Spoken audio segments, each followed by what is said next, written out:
we're still sitting in the glow. Phones charged, lights on, pretending we don't know. But the forest is silent, the river's running low, and the flame on our plates is the strongest fire we throw.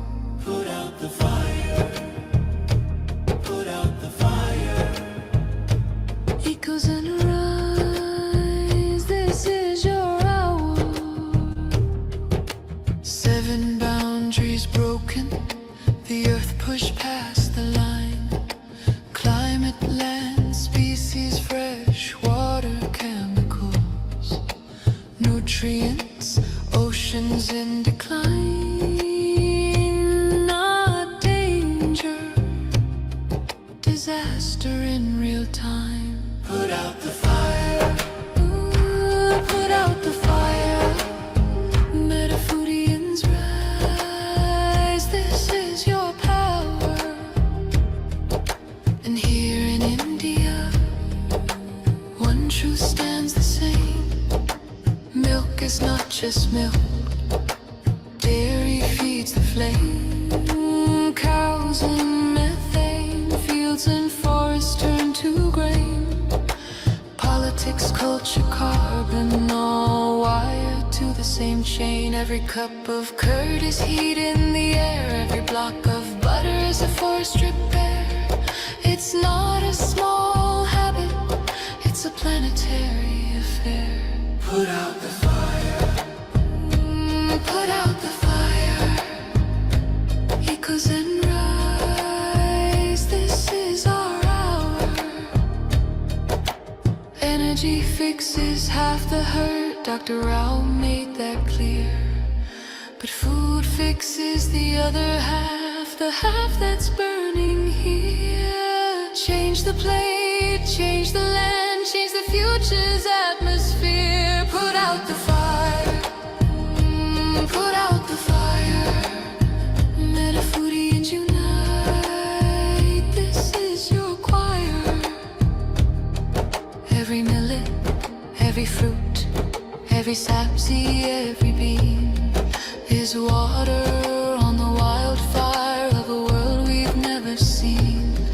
Every oil-free bite is a river turning clean. This is not perfection, it's direction. Not pressure, but protection. A week of choices can cool a generation. A company's courage can ignite a nation. Put out the fire, ooh, put out the fire. Echoes and rise, this is your hour. Metaphorians unite, Metaphorians ignite, sharing love in the metazone, light in the path to a cooler home. Put out the fire, ooh, put out the fire. Together we rise, together we inspire.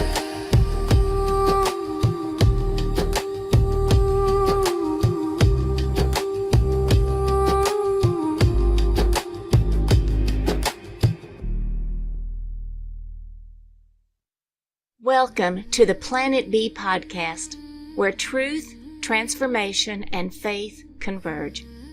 Join us as we flip the script on ecological despair, guided by Dr. Sailesh Rao's vision for a compassionate, rewilded vegan world. Let's begin the journey to the greatest transformation in human history. Greetings, everyone, and welcome to episode 28 of the Planet B podcast. And today we discuss the civilizational transformation. Dr. Rao, I think we are all very ready for this civilization transformation. Yeah, civilization transformation is about changing everything we do altogether. It's sort of like a summary of what we need to do. Doesn't quite go into how we do it, but there are some indicators on how we can go about doing it. It really comes down to people wanting to be sincere about doing it. initially. Wonderful. So I started off with the Victor Hugo's quote, "There is nothing as powerful as an idea whose time has come." Mm, And knowing all the myths in the system and knowing how completely unsustainable it is, which is what the planetary boundary transgressions are telling us, we have the perfect opportunity to redesign everything based on axioms as opposed to myths. Because the difference between the two is that myths are things that we were sort of told is true. It's in the ether as if it's true, but in reality it's not true. right. So it's falsehoods that they were put into our minds, okay, unconsciously. Axioms are truths that we hold consciously. They are testable. You can check that they're true or not. And if they're not true, change them. Mm, So you're consciously adopting certain principles, and then you're building everything based on those principles. And that's how you create the civilizational transformation. It's literally dropping the old programming. It's the old operating system, so to speak, yeah. and then building something new on the correct axioms, which are verifiable. Okay, so that's why you do with the axioms. You should be able to verify them that they are true. Right. And right at the beginning of chapter 28, you state, the path forward to a bright future is narrow and hard, but our best chance for achieving it is when everyone feels like they belong in nature and on the same team called Homo Ahimsa. Correct. We all have to be together to get it done. It's Yeah, not something that can happen if we are constantly fighting with each other. I mean, we have to agree that our goal is to create a living environment, a civilization that's in alignment with nature, that can sustain itself going forward. So it's an opportunity to redesign everything based on what we know now to be true. And I also see every human being who adopts these axioms and starts changing their choices, their decisions to be in alignment with the axioms. Every such human being becomes a developer of this new civilization. So whereas in planet A, you're just a consumer, you're just a passive recipient right. of what has already been designed for you. So it's a code, looks like an operating system that was already designed and you just were born into it, right? And now we are given the opportunity to redesign it based on axioms. So then every one of us becomes a programmer of this Yeah, new civilization. So because every one of us, when we make our transformation individually, we are causing the system also to respond. mm, And so then, people are going to say, well, why don't we make this normal? Right? So when you want to make this normal, then you have to figure out how to do that. Then you'll get into the 7 strategic actions that we need to do to change the civilization. wonderful. Yeah. In the beginning of this chapter 28, you call our current mission to transition to Planet B a global infrastructure upgrade project. Yeah, it's an infrastructure and software upgrade project. It's both, right? Infrastructure meaning human infrastructure. The planet is fine. The planet's living support systems is the original hardware that we are working with, right? And we as humans build something on top of that. And that is now misaligned with the life support systems of the planet. And so now the human additions that we did, we have to upgrade that. Okay? That's the infrastructure Right. upgrade that we need to do. And then we have to upgrade our software, how we relate to each other, how we relate to animals, how we relate to life. And that's based on the codes for a healthy earth, based on the axioms. Right. Right? So let's go through those one by one. So the first infrastructure upgrade you talk about is that we need to begin with sustainability built into the education curriculum. Absolutely. Yeah, absolutely. The first of the 7 strategic actions is education, education, education. Sustainability cannot be just a separate department. That Right. tells you that everything else is unsustainable, what they're teaching you. So Right? true. I mean, I'm talking to this chemical engineering institute here in Mumbai, and they're the ones who came up with all these hundreds of thousands of chemicals that the Earth has never seen before. And the assumption when we started doing that is that the Earth is so big, you couldn't possibly impact it. And now we know that we are impacting it and we are causing a lot of issues. Right? So, how do you now change the curriculum? Basically, you have to go back to every function that was solved or implemented with these novel entities, these novel chemicals, and then figure out how are you going to do that. First of all, is it necessary to do that, right? And secondly, if it's necessary to do that, how would you do that in a way that does not introduce something novel into the environment? Okay, something that Earth knows what to do with, that becomes part of the soil again. So something more organic. So it's really a complete redesign of our infrastructure. Right? Talking a little bit more about the education, how do you view education would change as we transition into Planet B? So you mentioned some going into the engineering schools and helping them understand more of that, the systems infrastructure. And what are some other ways you would see education change? I would say the purpose of education will change to you're educating people not to become laborers in an industrial machine, which is what we are educating today. We still have the same industrial education system. But you're educating people to understand the life support systems of the planet. And then they can figure out then how they want to contribute towards helping it and maintaining it and so on. By the time you get through high school, you need to understand every aspect of the life support systems of the planet. Yeah. That's the way I envision future education to be. Because that's basic stuff you need to know. Then you can specialize, how are we doing the infrastructure for humanity in a way that is least harmful to the planet? Right? How do we repair things as opposed to innovate on making newer and newer things? Right. How do we repair what we already have? Those are all the skills that we would have to teach. How would education foster a sense of purpose in people? It's something we've talked about before, is find my why. Right, yeah. I mean, I'm convinced that everyone who's here at this time has a gift that nature needs, that they can offer to help nature. And so knowing that, it's how do you help people find their gift, sing their song, so to speak. So I see the education system of the future on Planet B to be much more self-directed.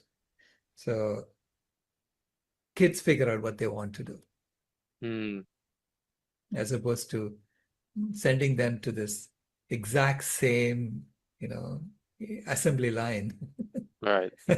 where you're supposed to graduate according to your age. Some kids are slow, some kids are fast at learning these things. And some kids are good at learning art as opposed to math, So why are we forcing everybody to study these things, right? If you let it be more organic, then kids find their own way, what it is that interests them. And they're joyful doing it. I know that's what they did at Sadhana Forest for their 2 kids, the founders' 2 kids. So both the children basically didn't, they were playing in nature for the first 7-8 years of their lives. And then suddenly they got interested in learning how to read and so on, and they picked it up very, very quickly. So once we kind of allow children to discover things at their own pace, actually, they may learn faster, they may learn more, and they Absolutely. will definitely excel more into something that excites them. Absolutely, yeah. It's not that someone else is telling them, you have to graduate, you have to go study this, you have to do that. No, it is, they're self-motivated, they pick it up much, much faster than you drilling it into them. When you say that, I just take a test. All of us, we dreaded tests in high school, Right. in college. I mean, that doesn't seem like that's part of this new way. Well, I did a course with T. Colin Campbell foundation on plant-based nutrition. And I loved the way they structured it. It was basically all self-directed, and there was a tutor who you could ask questions and they would help you if you have any problems. But the way they structured it is that you don't proceed until you understood that portion, right? So the testing was to make sure that you got 100%. Right.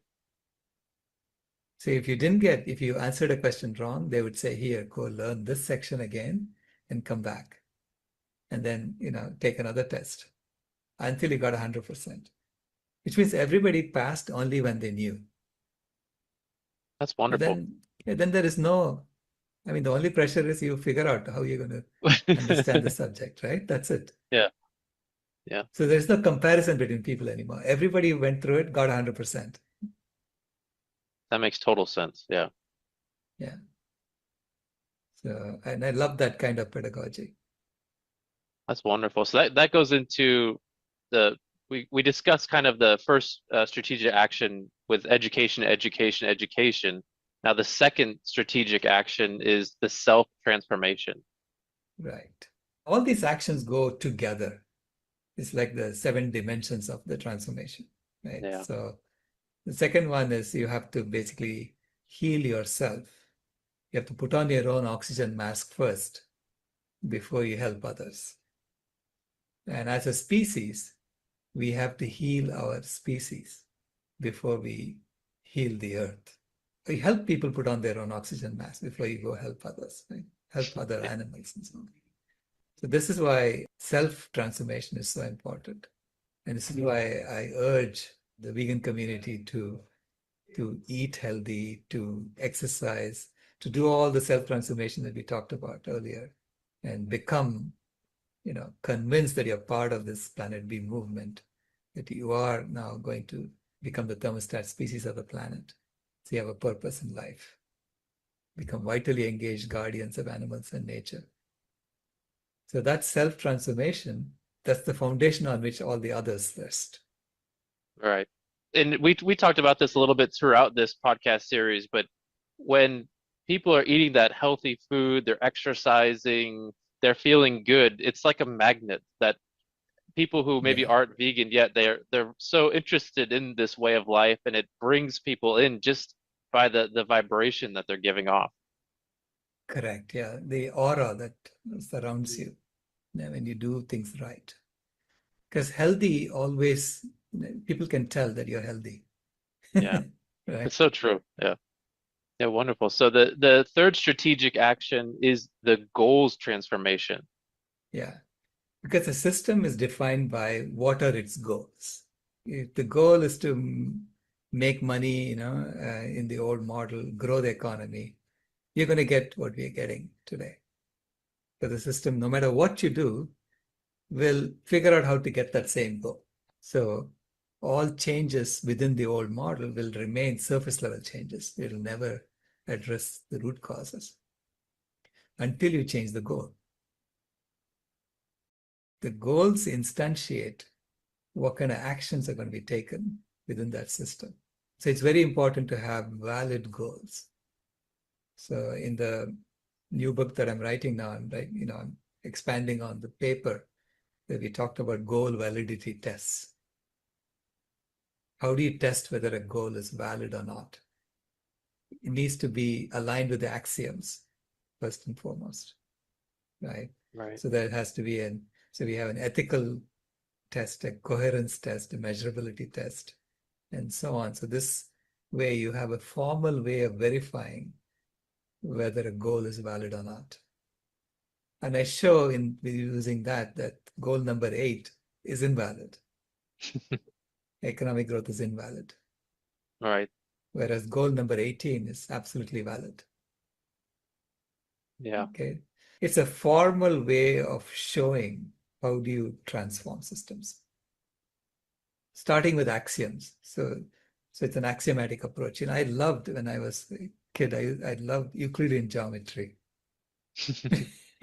Because Euclid just used a few axioms and he derived the entire geometry using those axioms. Does this go back to your four foundational truths as well? Correct, yeah. The four foundational truths were based on debunking the protein myth, debunking the calcium myth, and saying that human well-being comes from a sense of purpose, not economic growth. Okay. Right. And finally, that animal agriculture is the leading cause of ecological destruction on the planet. Yeah. And so those four are the truths that we established, saying, that I don't want to live in the mythical world anymore. Yeah. Yeah. But the goals are like the SDGs, Sustainable Development Goals. What are we trying to achieve? The thriving of life above water, the life in water, the thriving of life in the air, and restoring biodiversity. These are all goals that we have.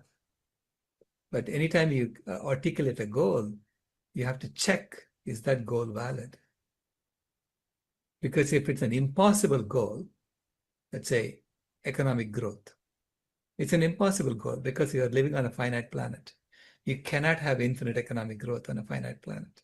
You cannot have Right. growth beyond the planetary boundaries, right? So once you know it's an impossible goal, you need to drop it. If you don't drop it, then your system is going to take you in the wrong direction. Mm. Okay? So it's just simple, basic systems engineering is what I'm Right. getting with that. So that's what the goals transformation is about. Identifying goals that are valid and being ruthless about dropping goals that are invalid, because Mm. otherwise you'll never be sustainable. Right. Right. Awesome. So let's go into the fourth of the seven strategic actions, which is the socio-political transformation. That's a big one. Correct. Yeah. Yeah, I know. How do we govern ourselves? How do we relate Uh, to each other? How to be community oriented as opposed to individualistic? How to collaborate and not compete? How to be, how to have a subsidiary type of decision making process where you make sure that its decisions are made at the lowest level possible, mm. right? And no more wars, right? I'm saying the wars are all part of the old model. It's all about, Yeah. I'm stronger and therefore I can do what I want. And then the other side says, well, are you sure you're stronger? Let's find out. That's what it's about. Mm. We have to figure out different ways of resolving differences as opposed to shows of strength. Do you have like an example what socio-political system would look like on planet B? Participatory governance. So there is, much more of deference given to indigenous wisdom. Mm. Okay. Why do we do that? Because indigenous means you have been there for a long time, Yeah, exactly. which means you understand that local conditions better than anyone else. Right. So how can you impose something from somewhere else and say, I know better, and you're going to do it this way, Mm. right? So centering more of the indigenous wisdom in decision-making processes. And that's why the subsidiarity approach, which is having decisions made at the lowest level possible, is the best. Right. Okay. Sometimes you have to take it to higher levels and figure out how to make decisions. And there again, I would say it has to be consensus based, and it cannot be that we lose sight of the objective. So Right. everything is done towards that overall objective, the overall goals Mm-hmm. of stabilizing the life support systems of the planet and maintaining them and staying within the bounds. Our decision-making processes have to be measured against that. Are we accomplishing our objective? And if you find that you're not accomplishing your objective, we have to figure out what's wrong with the process and fix it. I mean, there are a lot of details that are missing in this. I basically said it's going to go from exclusivity to radical inclusion, from domination and control relating to partnership and respect relating. But you have to code it, in processes that are put in place. rather than just talking about what the end result will look like. Do you think that this type of engineering would actually be very important in the political system, where if you're realizing you're moving in the wrong direction to move it in the right direction? Yeah, well, one of the things that engineers bring is that we have to train ourselves to be in alignment with nature. Okay. So if you give us the right objectives, we can tell you how to get there. Hmm. I'm not saying that, we know everything. We know how to get it all done right. But we know the process. When you see that you're not in alignment with nature, how do you debug it? How do you find the bug and then how do you fix that? So you have to have a process in place to ensure that it doesn't lead to acrimony, because the project has to get done eventually. Right. So we have, we call them bugs in the design. And then we have processes for addressing bugs. Yeah. Wonderful. So let's go into number 5 of the 7 strategic actions. This is another big one, the economic transformation. Correct. Yeah. On planet A, the economy is paramount. To drive the economy, to grow the economy, we're willing to sacrifice everything. Yeah, we're willing to sacrifice the ecology, willing to sacrifice species. All kinds of sacrifices have been done already. And to me, that's desecrating life. On planet B, I'm saying the economy is a subsidiary of the ecology. It doesn't rule over the ecology. Right. Yeah. The economy is there to meet human needs,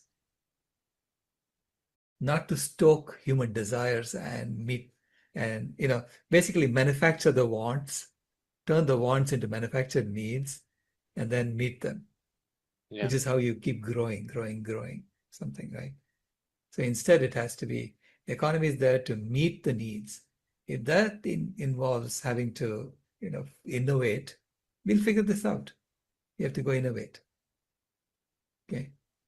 If you don't know how to do something that's essential, we will innovate. Mm. And it doesn't have to be that you'll innovate only when you're constantly trying to grow the economy. Right. Yeah. So that's a false motivation for innovation. Yeah. Yeah. And we'll get into more of this definitely in the next chapter, which is the money game transformation. So Correct. the Yeah. next of the 7 strategic actions is the ecological transformation. Yeah. You begin by recognizing that all life is sacred. So the radical sacredness and that our role is to restore the ecosystems and maintain them, Yeah. as opposed to extract from the ecosystems, as opposed to seeing everything as resources. So it's not commodification anymore. It's about radical sacredness. So it reverses the whole process, right? Because the economy, humans are now here to serve animals, not the other way around. Yeah. So that's the ecological transformation that I'm talking about that needs to happen.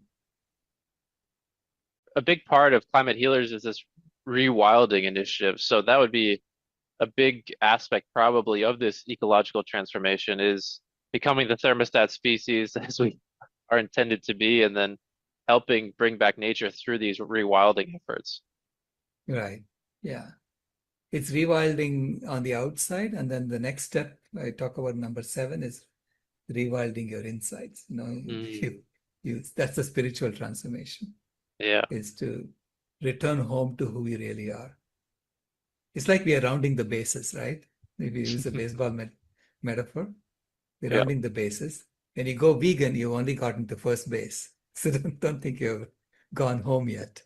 And it's an infinite journey home.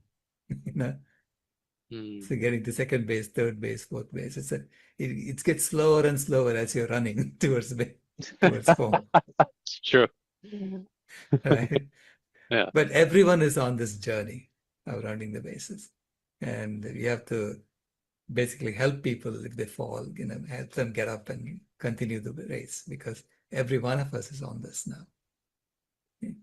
So the further we all get, the healthier the planet becomes. Mm, So I see the planet's health, the planetary health, is like a barometer of total human health. mm. So, so it's outside is reflected based on our insides. Yeah, that's wonderful. Why is veganism, do you feel like, so key as part of this spiritual transformation? Veganism it's the moral baseline because it starts by saying animals are not objects. Veganism is a stance of non-exploitation. It doesn't even say we have to serve them, right? It's a basic stance of non-exploitation. To me, it's saying coming to a neutral place before you can go the other way, which is to serve them. Right. If you are constantly using them and exploiting them, how are you serving them? They are serving Yeah. you. Yeah, they're being served to you on a platter. Yeah. So um, that's why I see veganism as the foundation. And it's possible now to be vegan everywhere in the world. Even Right. Greenland has supermarkets. I Yeah. noticed from the videos, right? So those supermarkets are getting goods from outside. Yeah. Yeah. So our transportation technologies have enabled everyone, if they want to go vegan. It's not necessary to eat animals anymore or to use animals anymore for every aspect of our lives, not just food. Once upon a time, you had to use animals because we moved out of Africa, went to every part of the world, and then we said, oh, I cannot be naked anymore. I have to wear something. It's too cold, right? Yeah. And that started this whole exploitation process. So now we don't have to do that anymore. That's the point of veganism. And Wonderful. when you do that, then you can restore the planet. Okay. And we can ask questions like, do you really need to stay in those harsh locations anymore? Mm. You know, if you say, I cannot do this without eating animals, so do you have to stay there? That's the question you need to ask. Is there a final message or some words you'd like to share, Dr. Rao, as we close out this episode? It may look daunting, but I assure you that every aspect of this, every one of the 7 steps are already being worked on. It's for all of us to undergo all 7 of these steps together. Yeah, that's the greatest transformation in human history. I love going back to that. Thank you. Awesome. Well, thank you so much, Dr. Rao, and thank you to our audience today. Next up is another big topic with chapter 29, which is the money game transformation. So we hope everyone stays with us for our next episode. Thank you for joining us. Planet B signing out. Bye.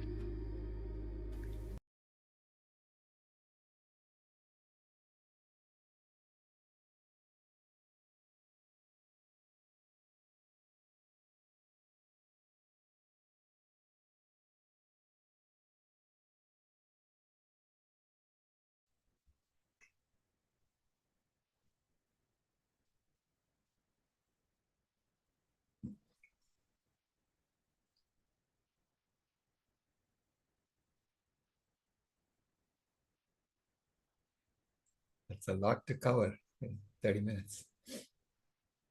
Go ahead, Jenny. Hello.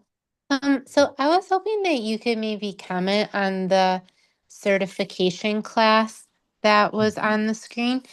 And I kind of wanted to know, well, like, one, was this the certification class that you had taken? I think you had mentioned it in like a day or two ago, maybe. And then oh, go ahead. Sorry, are you talking about the T. Colin Campbell certification Yes. class? Yes. Okay. Yeah. Yeah, that's the, what does he call it? Certificate in plant-based nutrition. Hold on a second. It's Center for Nutrition Studies.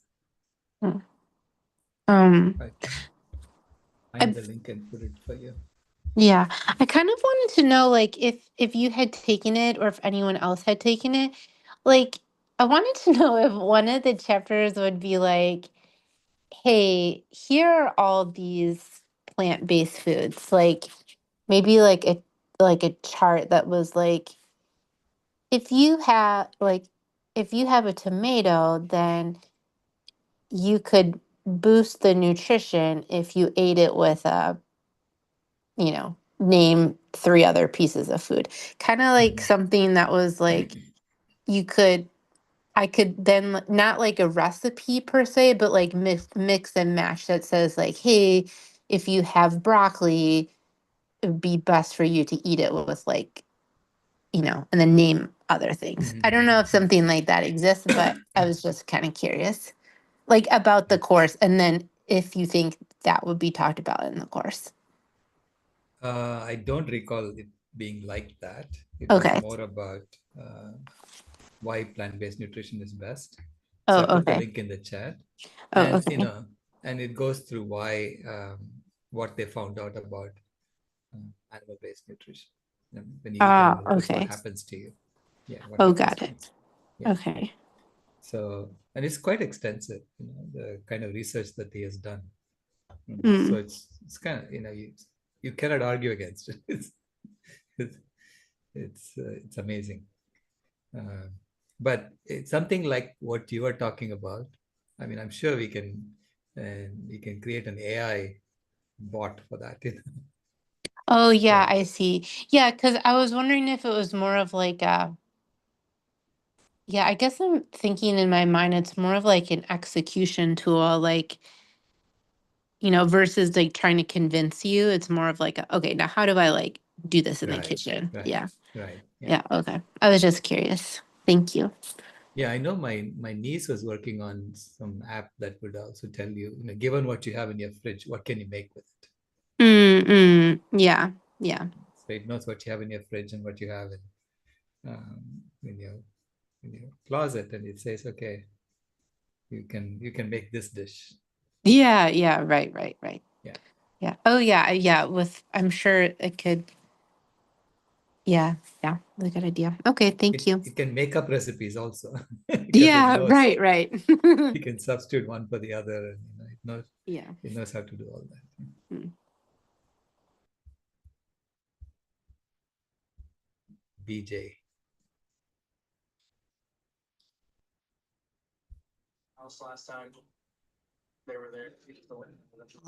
I was just letting you know I did take that course. It was Hmm. several years ago, and Hmm. I loved it. And then I'm always happy I'm certified because it just makes you feel good, but at the same time, you can't remember everything, and you Right. can't know everything that people will ask. But yeah, it was great. I remember it started out though. When you first start out, it's the very first chapter is paradigms.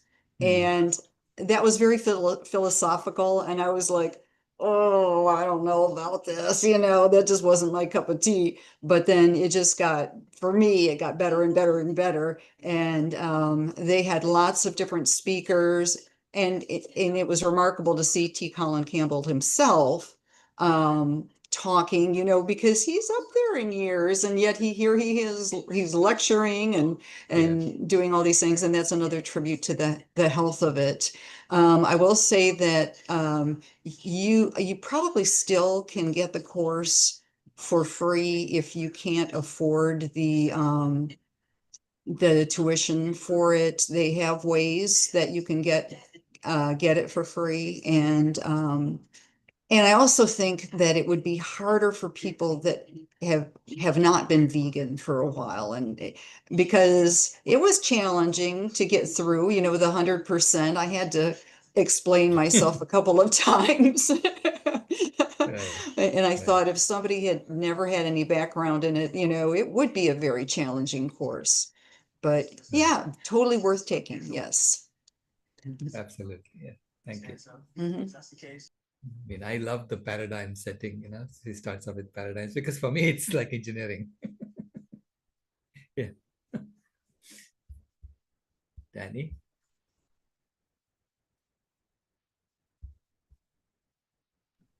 Thank you. This is from Michael. Regarding chemicals, the problem is the patent system. It incentivizes people and companies to toy with nature with exclusive rights to their unnatural inventions, each with health and environmental risks that come along with them. Any ideas that could be implemented to address that reality?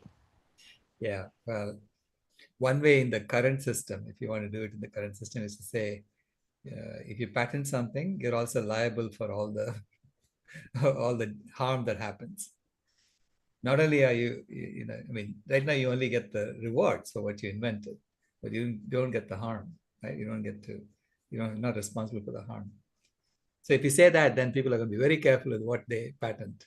Right? Uh, and Planet B, I'm saying it's all open source. There is no patent. There's no going around saying I invented this. No, you didn't invent it. You stood on the shoulders of millions of people. Okay, Right? thank you. So it's philosophically we have to address it that way. Thank you. Everything is open source. Okay. Sai?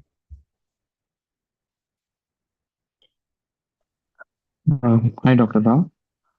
I was just wondering that regarding the planetary boundaries transgressions, when was the year when we crossed the first boundary? Like how many Well, years back? 2009 is when they proposed this, Right. this planetary boundary framework. They proposed it, and at that time they said we have already crossed 3 of them. Oh, Yeah. wow. So Okay. biodiversity loss, climate change, and nitrogen phosphorus loading. So those 3 we had crossed in 2009. Okay.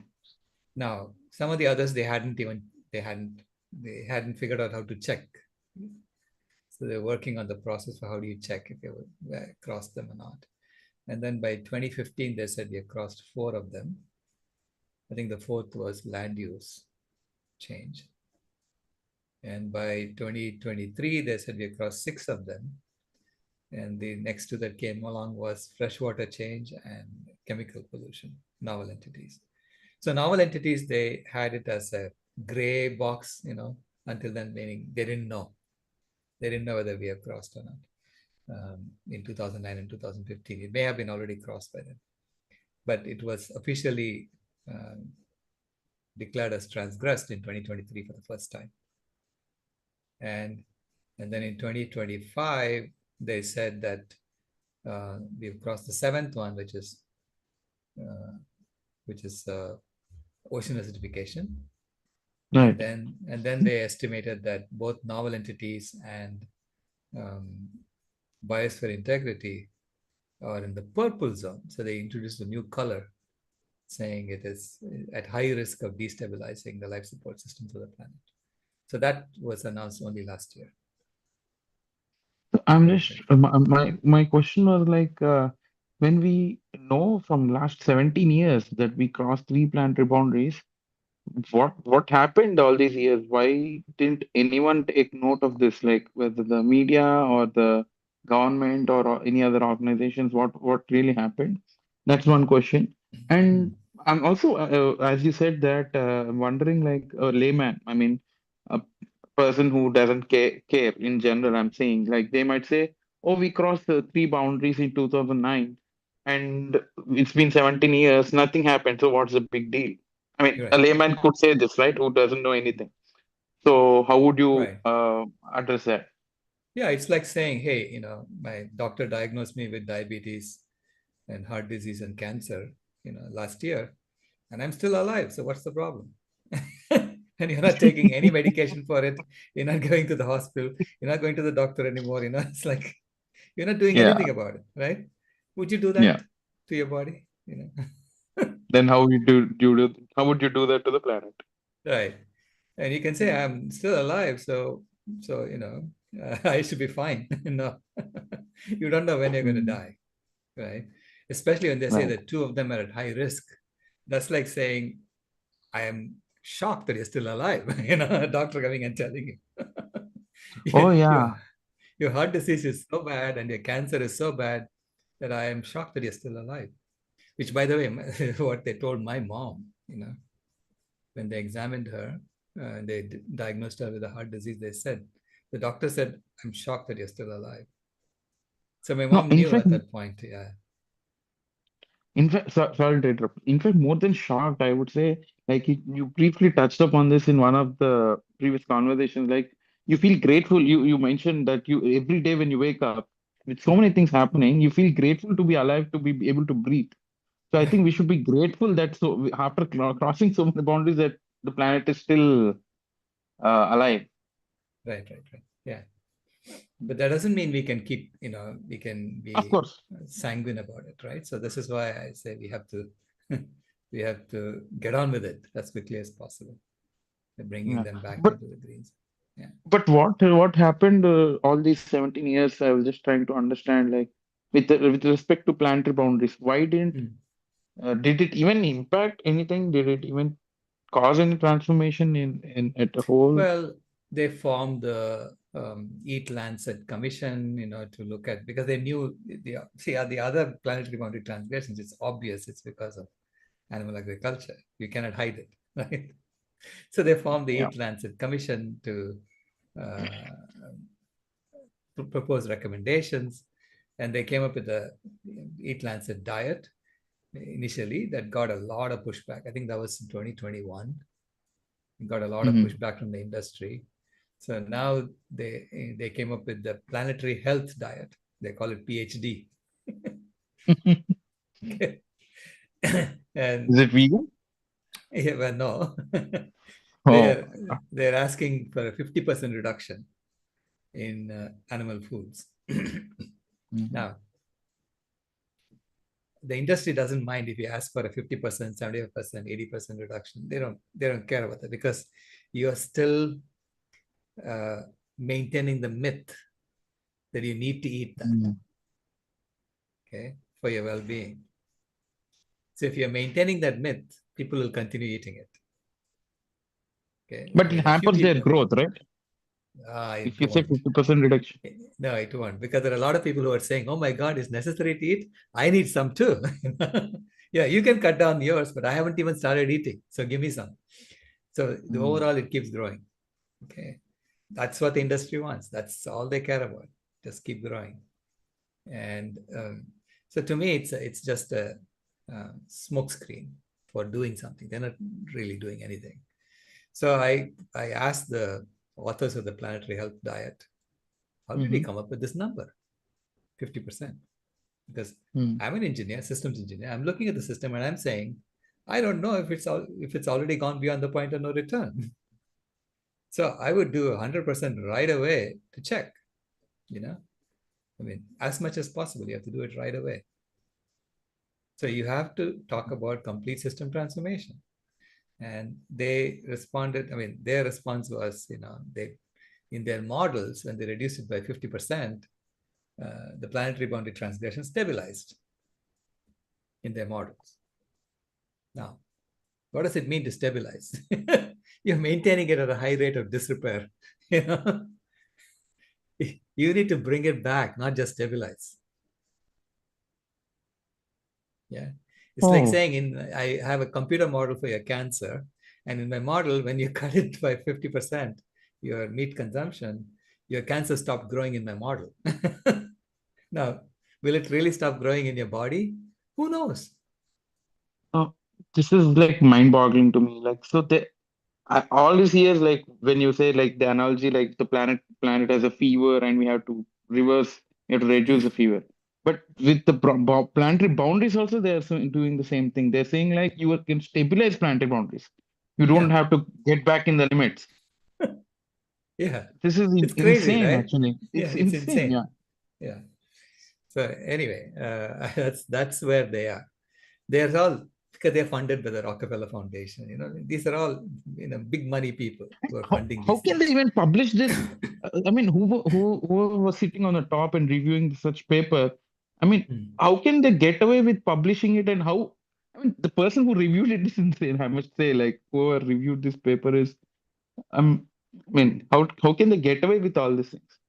Well, when we were doing What the Health, we found like 95% of all the papers, you can just junk them. It's Oh, useless.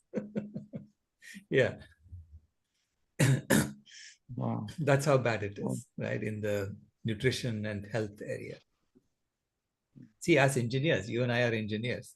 We don't get too much of that BS, when we sift through papers, because our profession, we have to actually get on with it and make things work. yeah, Yeah. exactly. We have Yeah. to the, Right. tape out the chip and get the Right. results, and only then you can publish. You can't Right. just publish like that. Yeah, yeah, Right. yeah. There's no way to do it. Yeah. So Okay, thanks. since we have a very resilient human body, and a very resilient planet, we can get away with this kind of stuff. Anyway, it'll come around. We are going to sort this out very, very quickly, because it's all tied in. It's connected to everything. So if you say eliminate animal agriculture, you have to eliminate colonialism, you have to eliminate racism, you have to eliminate sexism, you have to eliminate all of that, because they're all tied in. It's the same system.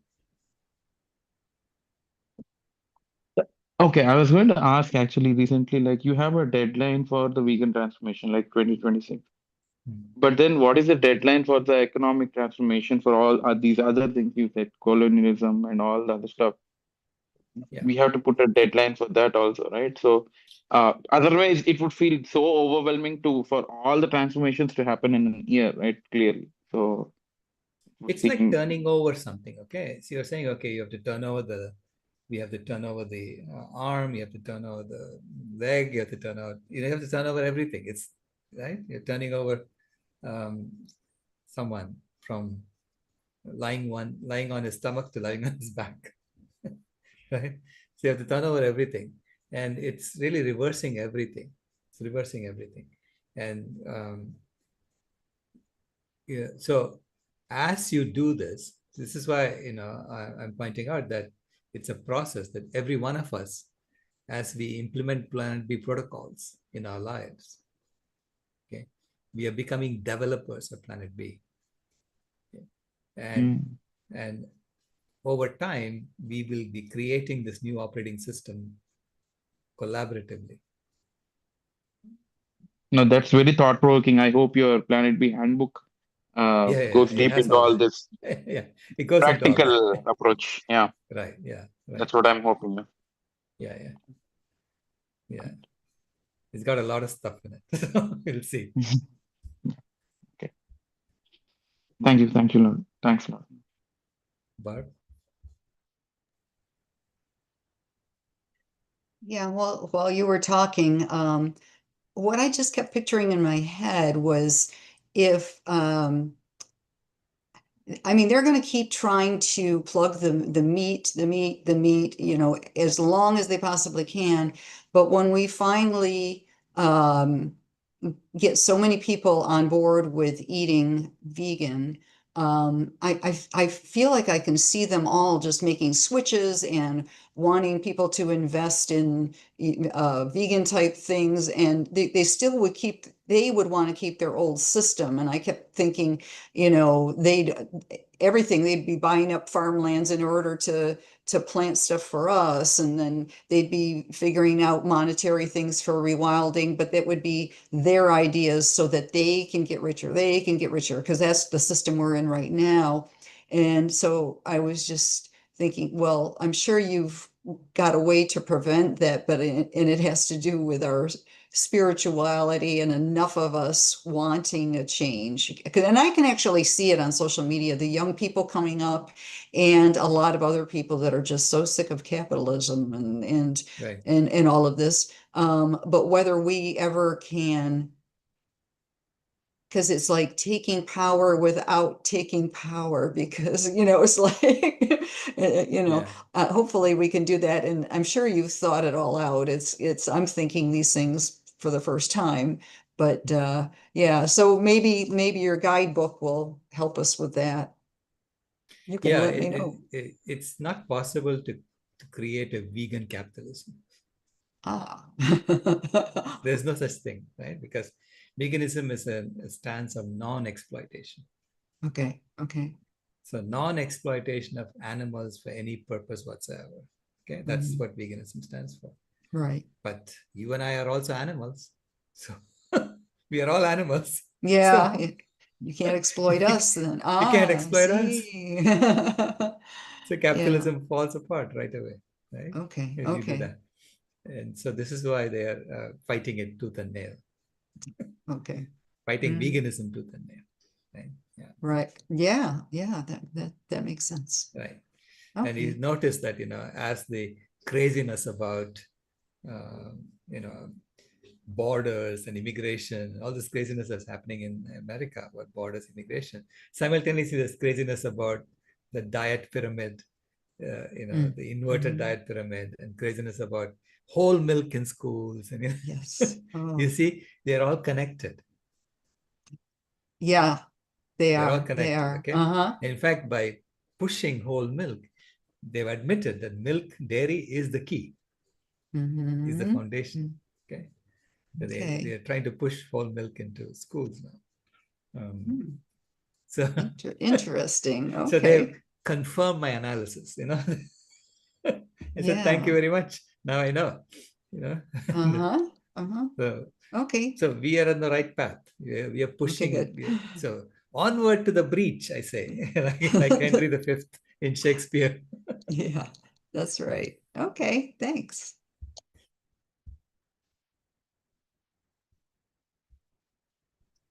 I was just going to say that the handbook or the guidebook seems to address a lot of questions. So it would be wonderful if. You're muted. Oh, sorry. So I was just going to say that the guidebook which you're going to release soon seems to answer a lot of questions. So it would be wonderful if you do a similar series of podcasts based on that guidebook. Yeah, Yeah. Okay. yeah, We will definitely look into that. Yeah. Thank you. yep. Thanks. Danny? This is from Michael. Regarding participatory governance and radical inclusion, given the reality that in pretty much any society or community, there are presently at least a few or many persons who have a moderately to extremely corrupt nature, how can this kind of inclusion be implemented without chaos and fallout resulting? Oh, yeah. So what people have done, and it has worked wonders so far, are what is known as citizens' assemblies. And citizens' assemblies are basically for any given problem that you want to find a decision for, right? That you take a random sampling of citizens and invite them to come to these assemblies, and then the experts come and teach them exactly what this problem is about. I mean, so that they can go and then tell them how to go and find more information about it. Nowadays, of course, with AI, everybody is an expert at everything, right? And then they deliberate and they come up with a decision that everybody adopts. So it's a random selection of citizens, and it seems to work very well.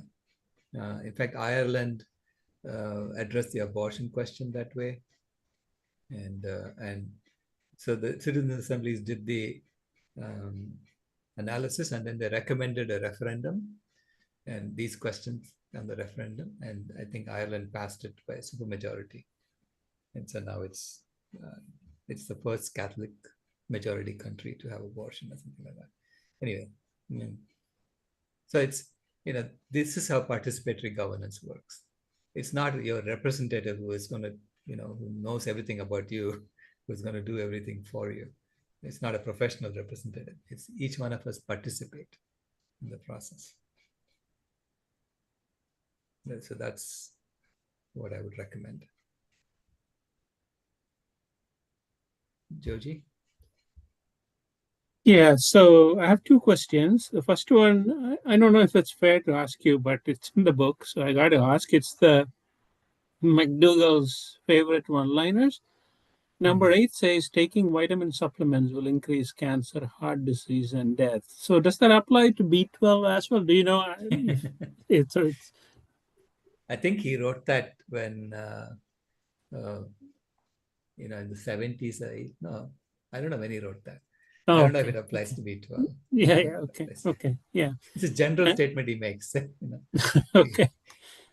Yeah. Yeah. And the second one is about today's, the main topic, the civilizational transformation. I was wondering if all these changes, including today's and yesterday's, the courts for the earth, and I Mm. think it was Michael who asked that question yesterday, so I kind of want to follow up on it. Whether these ideas are being beta tested anywhere, right? Because Mm. doing it globally could be a huge challenge, and also to Very debug the system, right? To right, beta right, right, test in right. a small community. And I think you said Southern Forest is doing almost all of it except the governance part because Aviram is a dictator or something like that. So I was wondering if there are other communities that are helping with beta testing. Yeah, there are communities in Mexico I know of who are working on this, and in Costa Rica. Uh, various aspects of this are already being kind of worked out. But I think we need to have a minimum viable experiment in a much more visible place that everybody gets on board and tries out. Right? That's what I'm proposing we do. Like 10 cities or 20 cities around the world who choose to um, implement Planet B protocols Hmm. and to test it out. Okay.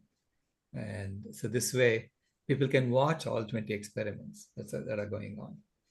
And the rest of the people are basically supporting it. They're giving them the resources they need to implement the Planet B protocols. Hmm. That's how I would do it. That's how I would recommend, that we do. Hmm.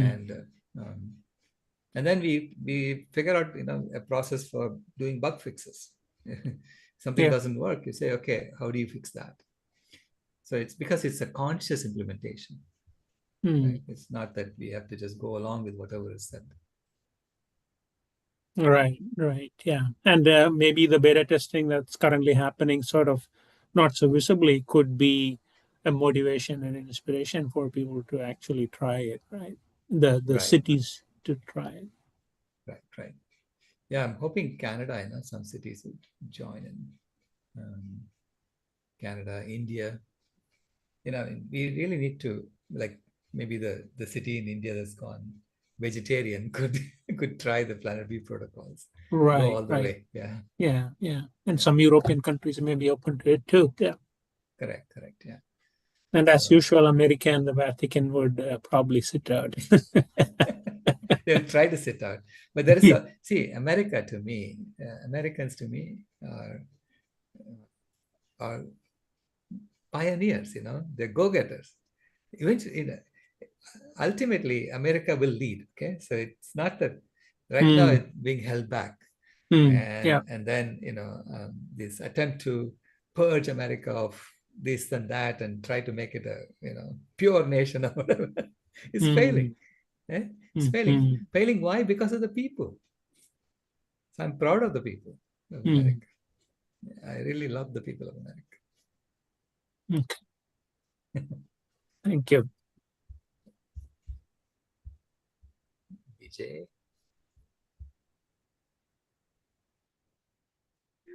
Okay.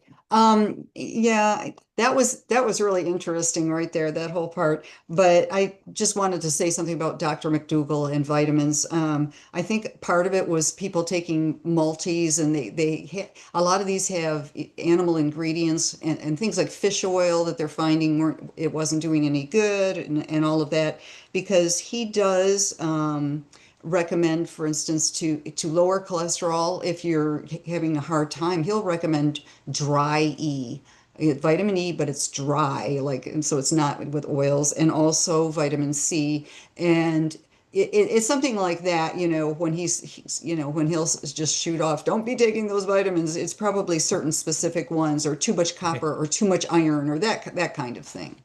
Right. Yeah, Yeah. I know. Yeah, he was very direct. He just Oh yeah. said what was in his mind. He was from Detroit, just like me. Okay. That makes a lot of sense, right? Yeah, that's right. Rebecca?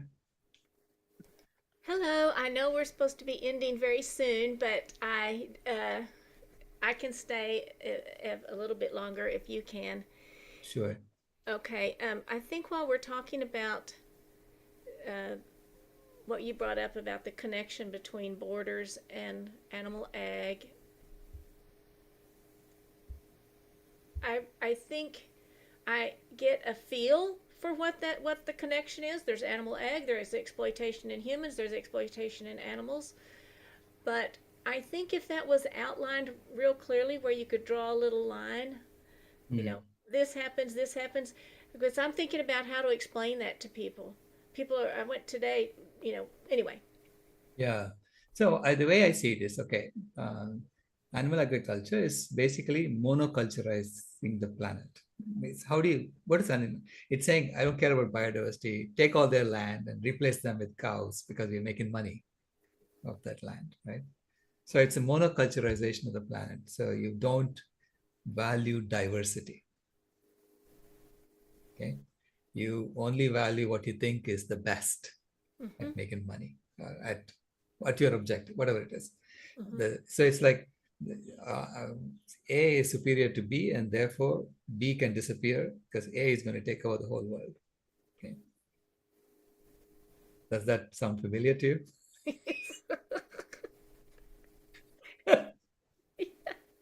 Something about that sounds familiar. Right. Yeah. Yeah. That's the mindset. It's the mindset of saying, it's yeah, we can purge all these people, because they're inferior, I mean, get rid of them. And we can Yeah. take over. Yeah, we can take over. So it's really about, when you say, no, I value diversity in not only among human beings, and I value diversity in life. Right. So you see the connection directly. See the connection there.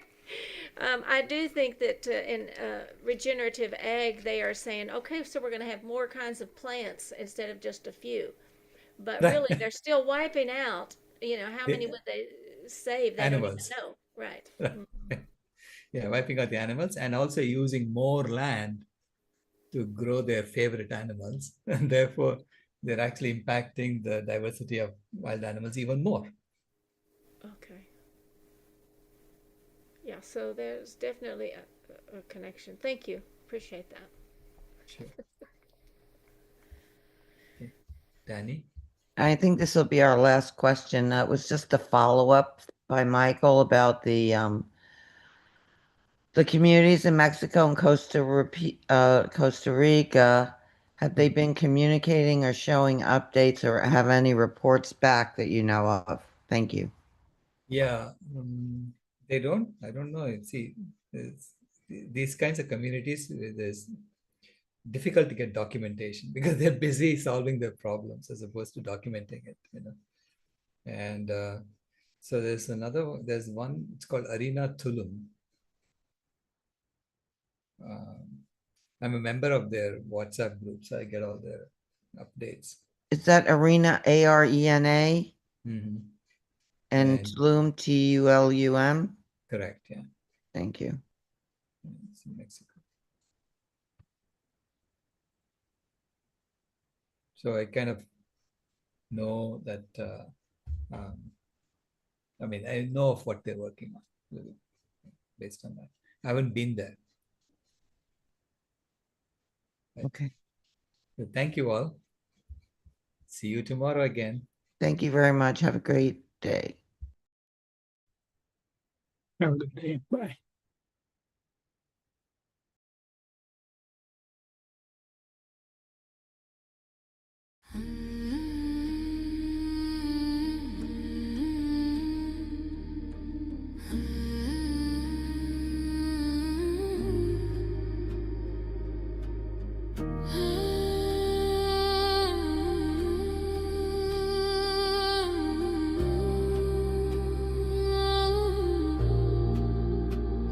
The house is burning, but we're still sitting in the glow.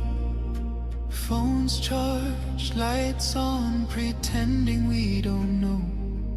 But the forest is silent, the river's running low, and the flame on our plates is the strongest fire we throw. Put out the fire, put out the fire. Echoes and rise, this is your hour. 7 boundaries broken, the earth pushed past the line. Climate, land, species, fresh water, chemicals, nutrients, oceans in decline. Not danger, disaster in real time. Put out the fire, ooh, put out the fire. Metafoodians rise, this is your power. And here in India, one truth stands the same. Milk is not just milk, dairy feeds the flame. Cows and methane, fields and forests turn to grain. Politics, culture, carbon, all wired to the same chain. Every cup of curd is heat in the air, every block of butter is a forest repair. It's not a small habit, it's a planetary affair. Put out the fire, put out the fire. Echoes and rise, this is our hour. Energy fixes half the hurt, Dr. Rao made that clear. But food fixes the other half, the half that's burning here. Change the plate, change the land, change the future's atmosphere. Put out the fire, put out the fire. Metafoodians unite, this is your choir. Every millet, every fruit, every sapseed, every bean is water on the wildfire of a world we've never seen. Every oil-free bite is a river turning clean. This is not perfection, it's direction. Not pressure, but protection. A week of choices can cool a generation. A company's courage can ignite a nation. Put out the fire, ooh, put out the fire.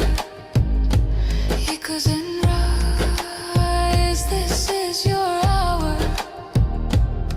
Metafoodians unite, Metafoodians ignite, sharing love in the meta zone, light in the path to a cooler